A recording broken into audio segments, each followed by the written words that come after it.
So, how's it going, guys? I'm here with your season 2, episode 7 review of The Mandalorian, and I have to say that this might have been my favorite episode of the season so far.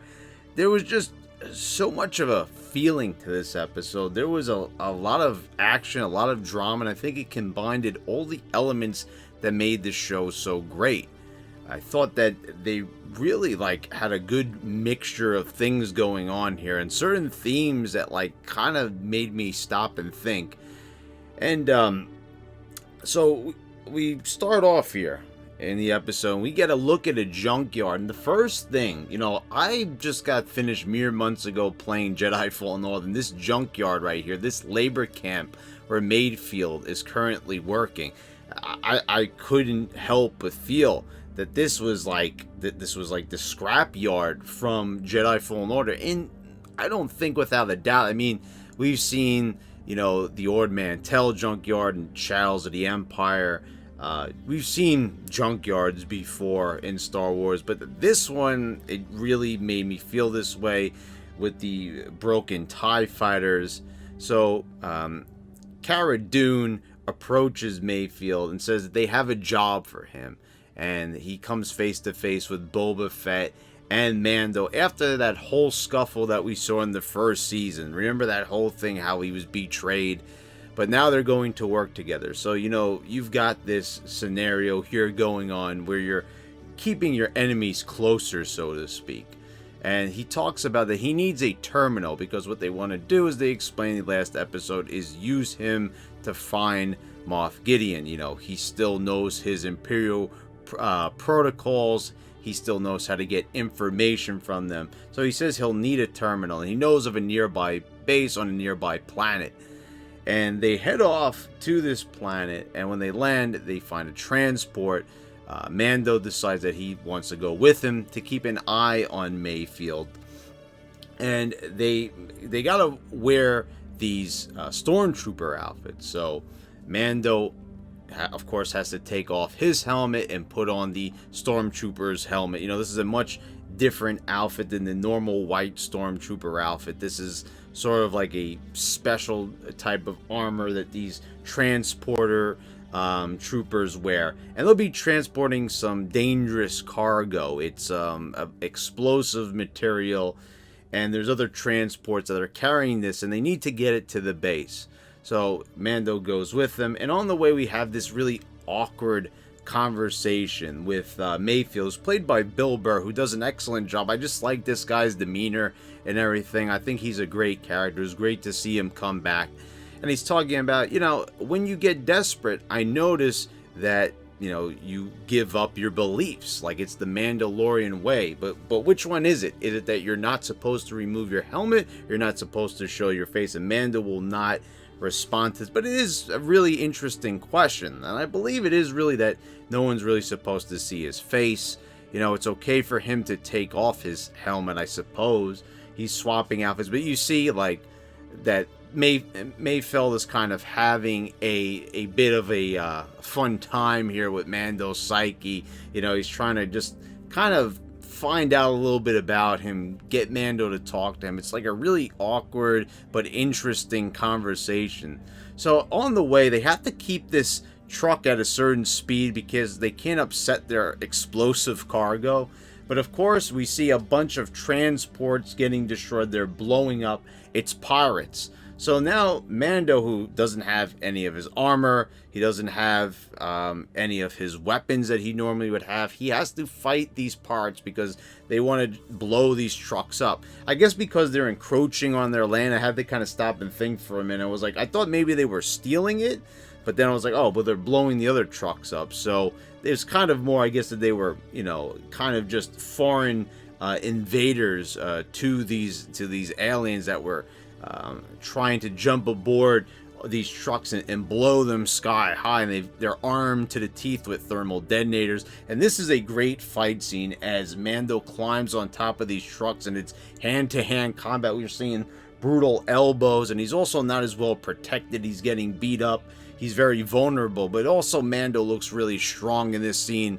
And then when everything it looks like it's really grim because he's fighting through hordes of these guys. There's like dozens of these guys coming at him, and he's popping them with forearm shivers and just elbows and just, you know, trying anything he can just to so they could get to the base alive. And of course they can't make the truck. This is kind of like a speed scenario. They can't go over a certain speed, even though, you know, speed could definitely help them in this situation because they could get to the base faster, of course, but they can't because they can't blow themselves up in the process. So they're kind of caught between a rock and a hard place. And suddenly we see, you know, they're coming in on these little airships, you know, kind of like what we saw in Return of the Jedi, when they were making Luke and Han and everybody walk the plank into the Sarlacc pit. They're kind of flying on those types of transports that are kind of like lower to the ground. And they all are armed with thermal detonators. And then TIE fighters swoop in and destroy all of them. And this was like an epic moment. And I love this line here where Mayfeld says, "I never thought you'd be happy to see the Empire." And it's like the Empire in this scenario, for this one brief moment, looked like heroes because our heroes are dressed as stormtroopers. They are commandeering a Imperial transport. So, you know, they think that they're on their side. So I like how they blurred that line there because it seemed really original. You never really saw anything like that yet in Star Wars. And that's the interesting thing here. They are exploring new territory, and we've talked about this before, but this is another fascinating perspective. You know, I like those moments, you know, in Star Wars, and they're kind of few and far between. I didn't really get that, like, moment of, like, stopping and thinking as much, you know, only maybe in, you know, when it came to the sequel trilogy.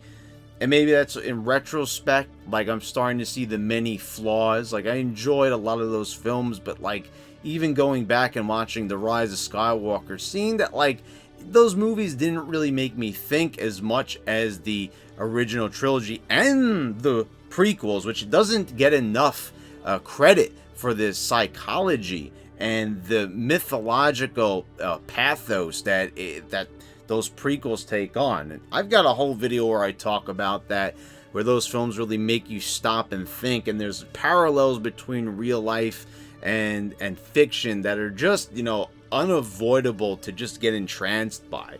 And you know, I saw flashes of that because as they go into the base, we see Imperials cheering. We see some Imperials that don't look so imperially.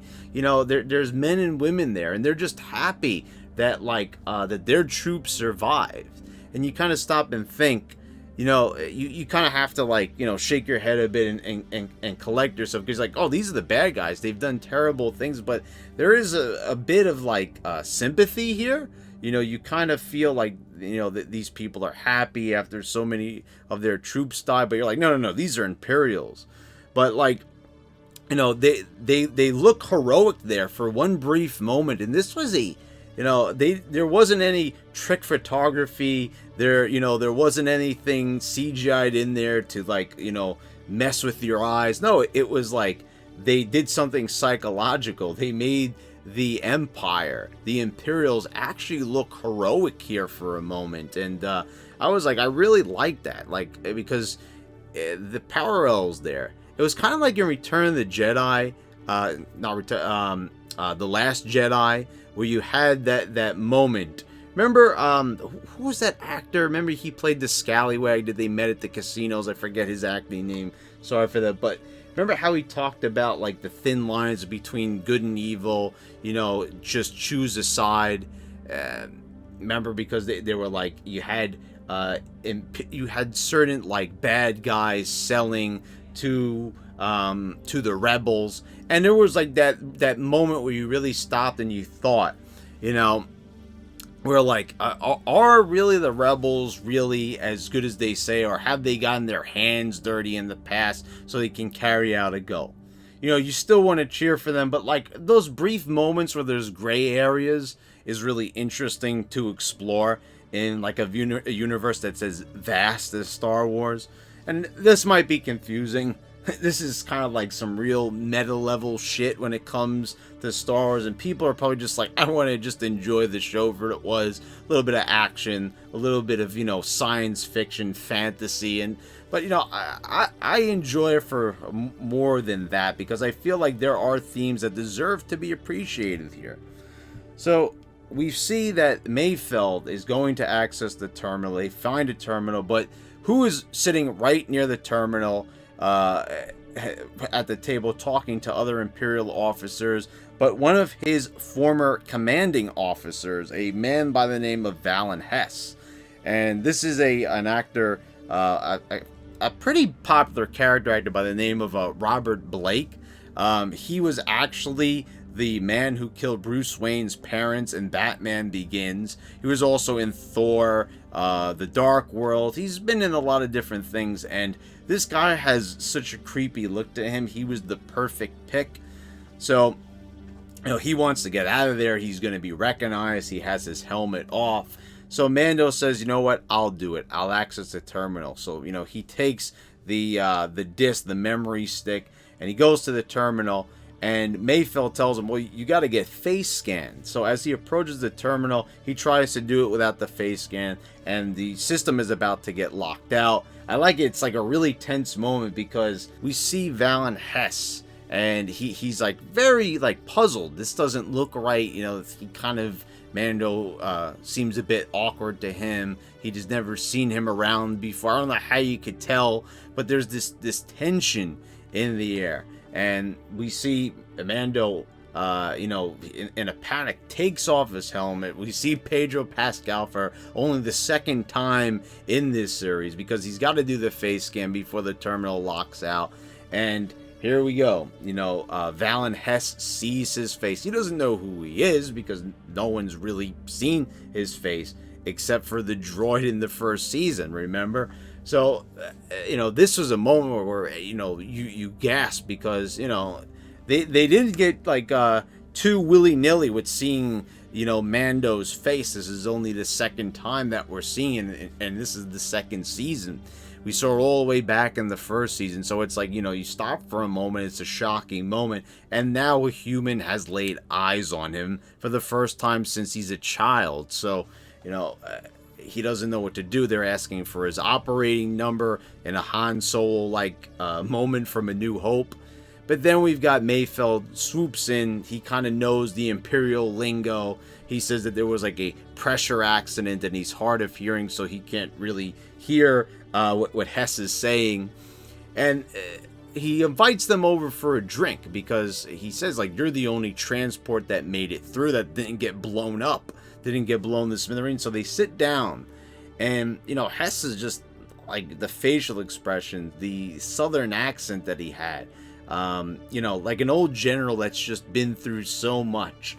And we have Mayfeld and him discussing a story. He says, like, what should we drink to?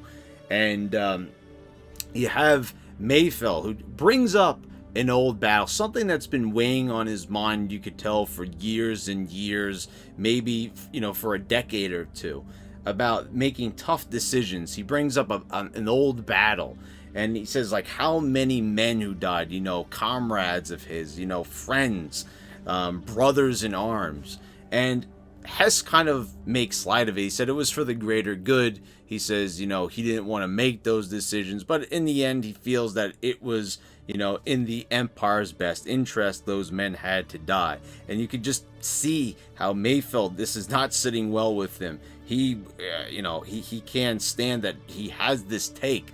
Like, this commanding officer kind of does not give a shit that, all those men died during that battle. And it's just like, he kept on living. He made those orders. He might have not even particularly fought in that battle. He might have just been doing it afar. He was probably, like most commanding officers are, in a starship, high above the planet, wherever it was that they were battling. And so he can't take it anymore. And you see Pedro Pascal, like, good, like, facial expressions during this. He's uncomfortable. He keeps looking down.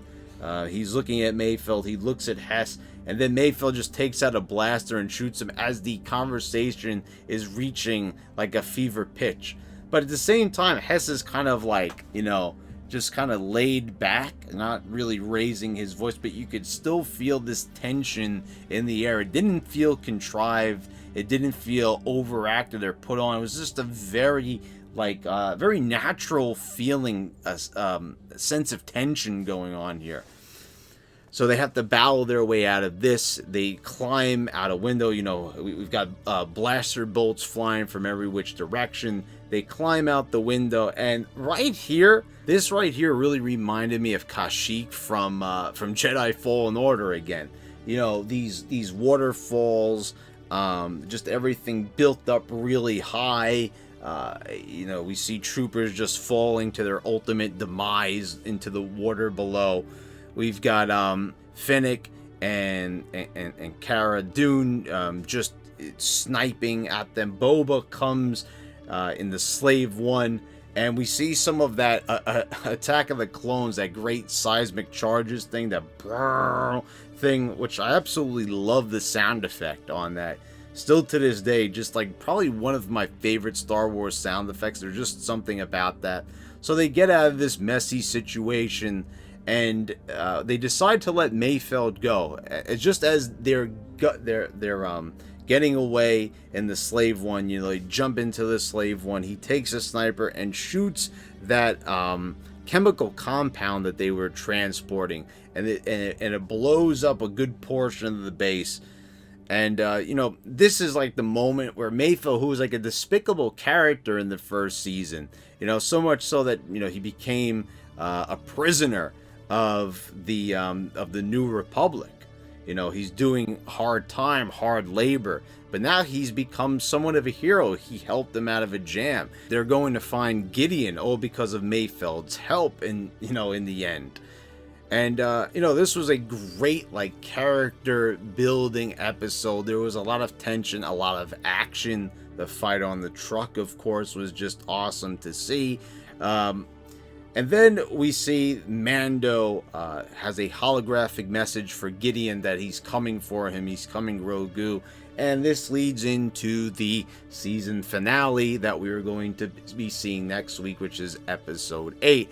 And I'm very excited to see this. I'm especially with the great tension and a lot of development that went into this episode. We saw Mando in a vulnerable state without his helmet.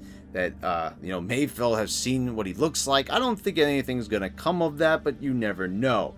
And I thought this was a fantastic episode. Just everything just meshed together so well. There was just a lot going on that didn't feel messy or not orderly. I just thought it was fantastic. And anyway, guys, thank you all for watching. Please subscribe if you haven't already. Click the bells to get all notifications when I post all my new videos.